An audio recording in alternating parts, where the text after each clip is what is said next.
সকলোকে নমস্কাৰ, মই হিৰেণ মুণ্ডা। আজি ভিডিঅ'টো আৰম্ভ কৰিব লৈছোঁ।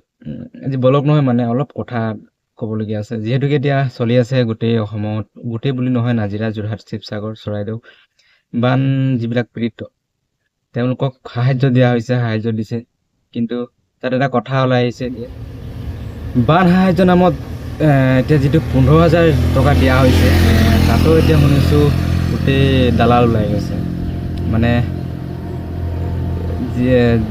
যিজন মানুহে পাব লাগে 15,000 টকাটো, পানী ঘৰত সোমাই যোৱা, গৰু ছাগলী এইবিলাক ধৰ নষ্ট হোৱা, ক্ষয় হোৱা, তেওঁলোকে পাব লাগে।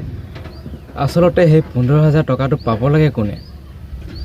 যিবিলাকৰ ঘৰত পানী সোমোৱা নাই, যিবিলাক মানে একো প্ৰব্লেমেই হোৱা নাই, তেওঁলোকে পাব লাগে নে যিবিলাকৰ ঘৰত পানী সোমাইছে 3 দিন 4 দিন ধৰি ৰাস্তাত আছে, শুই আছে, কিমান কষ্টত, সেইবিলাকে পাব লাগে? যিটো উচিত হ'ব লাগে সেইটোৱে হ'ব লাগে। গতিকে আপোনালোকে ভিডিঅ'টো শ্বেয়াৰ কৰক। যিবিলাক অঞ্চলত এনেকৈ মানে দালাল চলি আছে, ধৰক জেৰেক্সৰ নামৰ কিবা হেৰি পইচা পাতি লৈছে, মেছেজ কৰক আৰু শ্বেয়াৰ কৰক যিমান পাৰে, যাতে বাকীখিনিও অলপ সজাগ হ'ব লাগে। যেনেকৈ 15,000 টকা দিছে, ঘৰ দুৱাৰ ভাল কৰিবলৈ দিছে, ভাল কামত খটাব লাগে। যদি পইচাটো একাউণ্ট নোহোৱাৰ আগত বেলেগে যদি তাৰ পইচাটো, গতিকে সেইটোৱে কথাটো।